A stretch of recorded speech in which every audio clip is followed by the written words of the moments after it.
नमस्कार, स्वागत है आपका हमारे स्पेशल बुलेटिन कोरोना को करो ना में। मैं हूं आपके साथ मीनाक्षी त्रिवेदी। इस बुलेटिन में हम रोजाना आपको कोरोना से जुड़ी महत्वपूर्ण जानकारी देते हैं। तो इसी सिलसिले को आगे बढ़ाते हुए सबसे पहले दिखाते हैं आपको कोरोना से जुड़ी सुर्खियां। कोरोना के बाद आने वाली बदहाली को लेकर राहुल ने केंद्र को किया आगाह, बोले न्याय के साथ जल्द करें पैकेज की घोषणा। अब भारतीय डाक विभाग कोरोना टेस्ट किट पहुंचाने का करेगा काम। हर रोज 1 लाख टेस्ट करने का आईसीएमआर का लक्ष्य। डाकघरों का विशाल नेटवर्क आईसीएमआर की करेगा मदद। कोरोना मरीजों के स्वस्थ होकर घर वापस लौटने के मामले में मध्य प्रदेश बना देश का अव्वल राज्य। अर्ली ऑक्सीजन थेरेपी से सभी मरीजों का इलाज रहा सफल। भोपाल में 57% रिकवरी दर। ओडिशा हाईकोर्ट का सरकार को आदेश, सिर्फ कोरोना नेगेटिव प्रवासियों को दे एंट्री। हर प्रवासी की जांच बिना नहीं होगी ओडिशा में एंट्री। चीन में बनी कोरोना वायरस वैक्सीन बंदरों पर प्रभावी। पाइकोवैक वैक्सीन को पेइचिंग की कंपनी ने किया तैयार। शरीर में जाती ही प्रतिरक्षा प्रणाली को एंटीबॉडी बनाने पर देती है जोर। अब बात आज की पहली खबर की। कोरोना से पूरी दुनिया में तबाही का आलम है। मामले बड़ी ही तेजी से आगे बढ़ते जा रहे हैं। इस बीच सरकार की ओर से की जा रही नियमित प्रेस ब्रीफिंग में कोरोना के डराने वाले आंकड़े सामने आए हैं। साथ ही सरकार ने इससे निपटने के लिए तैयारियों की जानकारी भी दी है। गृह मंत्रालय की ओर से दी गई जानकारी के मुताबिक राज्यों में फंसे श्रमिकों के लिए बस और ट्रेन की अनुमति दी जा चुकी है। 2.5 लाख से ज्यादा लोग स्पेशल ट्रेनों से अपने राज्य लौट गए हैं। रेलवे ने अब तक 222 स्पेशल ट्रेन चलाई, जिससे दूसरे राज्यों में फंसे लोगों को उनके गृह राज्य पहुंचाया गया। लॉकडाउन के नियम मानते हुए राहत देने की कोशिश सरकार अपने स्तर पर कर रही है। वहीं सरकार ने साफ किया कि विदेश से आने वाले भारतीय अपने खर्च पर क्वारंटीन रहेंगे। भारत आने पर सभी का कोरोना टेस्ट होगा। बोर्डिंग से पहले यात्रियों की स्क्रीनिंग होगी। सभी को अंडरटेकिंग देनी होगी। इसके साथ ही जो विदेश जाना चाहते हैं उनके लिए भी इंतजाम किए जा रहे हैं। वहीं स्वास्थ्य मंत्रालय की ओर से जारी आंकड़ों पर नजर डालें तो देश में कोरोना के मामले 56,342, कोरोना से ठीक हुए 16,543 लोग। देश में अब तक 1,886 लोगों की मौत। कोरोना के एक्टिव केस की संख्या 37,916। कल से अब तक 3,390 केस। 24 घंटे में 103 लोगों की मौत। वहीं दुनिया के आंकड़ों पर नजर डालें तो दुनिया भर में कोरोना के 39,34,000 मामले, 2,71,000 लोगों की मौत, 13,50,000 मरीज कोरोना से हुए ठीक। अमेरिका में 12,92,000 कोरोना के मरीज। अमेरिका में करीब 76,000 लोगों की मौत। स्पेन में कोरोना के मामले 2,56,000। इटली में 2,15,000 कोरोना संक्रमण के मामले। फ्रांस में कोरोना के मरीज 1,74,000। जर्मनी में कोरोना संक्रमितों की संख्या 1,69,000। फिलहाल देश दुनिया में कोरोना से लड़ने की तैयारियों की बात करें तो इजराइल और इटली ने तो वैक्सीन बनाने का दावा कर दिया। वहीं अमेरिका और जापान रेमडेसिविर दवा के प्रयोग पर भरोसा जता रहे हैं। वहीं चीन से भी राहत भरी खबर सामने आई है, जहां कोरोना वायरस की वैक्सीन का प्रभावी असर दिख रहा है। भारत में भी कई दवाओं के ट्रायल को मंजूरी मिल चुकी है। अब देखना होगा ये तैयारियां कोरोना पर कब भारी पड़ती हैं। दुनिया के करीब 200 देश कोरोना वायरस का प्रकोप झेल रहे हैं। कई महीने बीत जाने के बाद भी इसकी रफ्तार कम होने के बजाय बढ़ती जा रही है, जिससे पूरे विश्व में हाहाकार मच गया है। इसी बीच दुनिया के 3 बड़े संगठनों ने जो चेतावनी दी है वो और भी ज्यादा चौंकाने वाली है। चीन से शुरू हुई महामारी कोरोना ने अब पूरी दुनिया को अपनी चपेट में ले लिया है। इससे निजात पाने के लिए बड़े बड़े वैज्ञानिक वैक्सीन तैयार करने में जुटे हैं। लेकिन इसी बीच दुनिया को चलाने वाले 3 संगठनों ने जो चेतावनी दी है वो इससे भी खतरनाक है। जी हाँ, विश्व स्वास्थ्य संगठन तो लंबे समय से कह ही रहा है कि कोरोना दुनिया के सामने सबसे बड़ा खतरा है।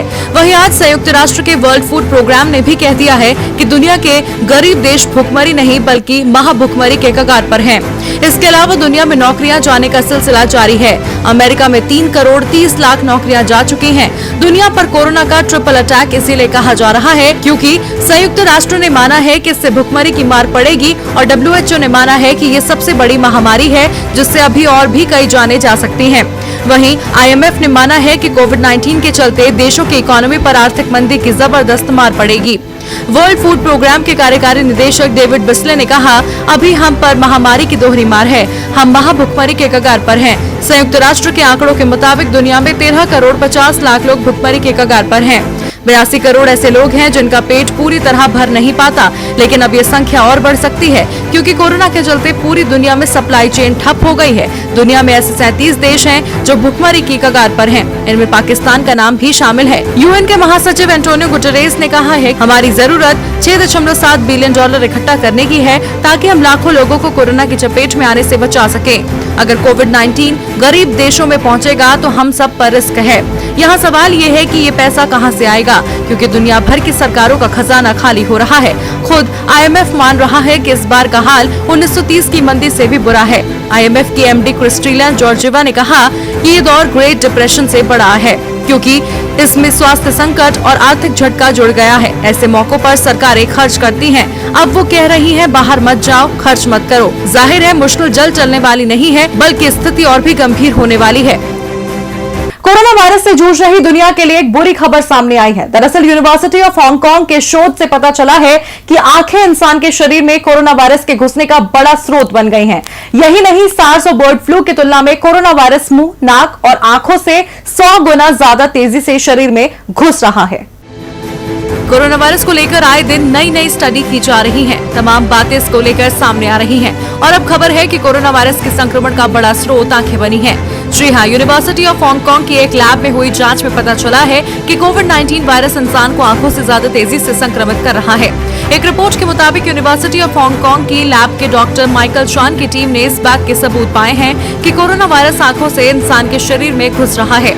डॉक्टर चान ने बताया कि उनकी टीम ने इंसान की श्वसन प्रणाली और आंखों की कोशिकाओं की जांच की और पाया कि SARS-CoV-2 वायरस इंसान की आंख और ऊपरी श्वसन तंत्र के रास्ते सार्स और बर्ड फ्लू से भी ज्यादा तेजी से संक्रमित कर रहा है। संक्रमण की ये दर 80 से 100 गुना ज्यादा है।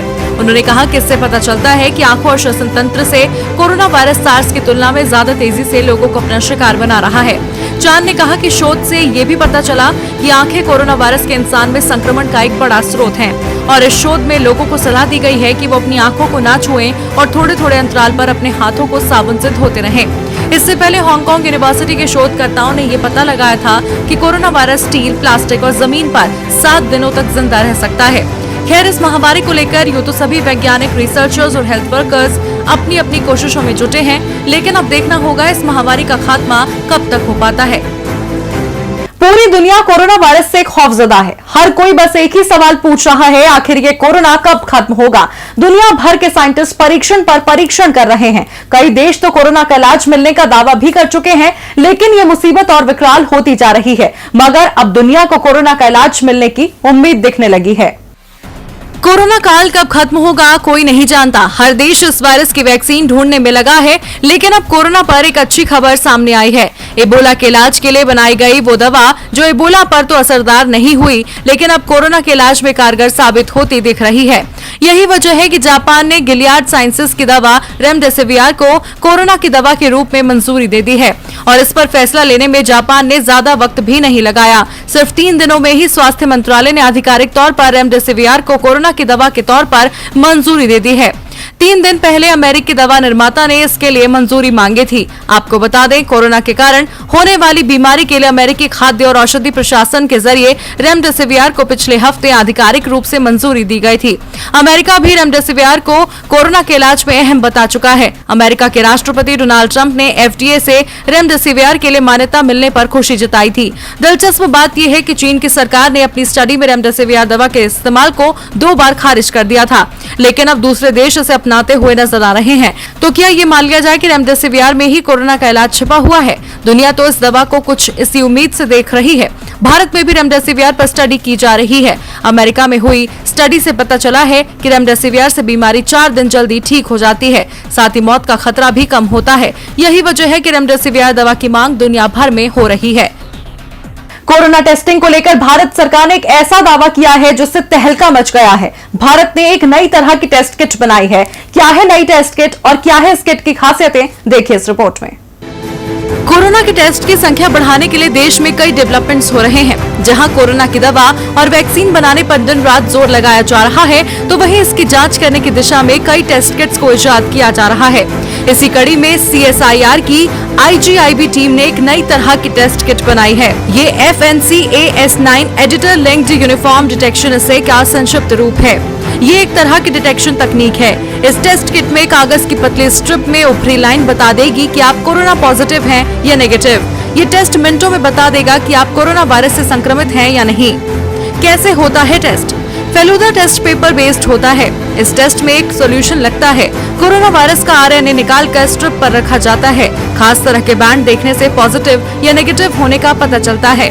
CRISPR जीन एडिटिंग तकनीक का इस्तेमाल करती है।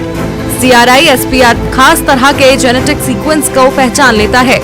जीका वायरस की टेस्टिंग के लिए भी काम आ चुकी है ये तकनीक। आपको बता दें, इस पेपर स्ट्रिप टेस्ट किट को institute of genomics and integrative biology के 2 वैज्ञानिकों देवज्योति चक्रवर्ती और सौविक मैती ने बनाया है। स्ट्रिप पर दिखने वाला पहला बैंड है कंट्रोल बैंड। इस बैंड के रंग बदलने का मतलब होगा कि स्ट्रिप का इस्तेमाल सही ढंग से किया गया है।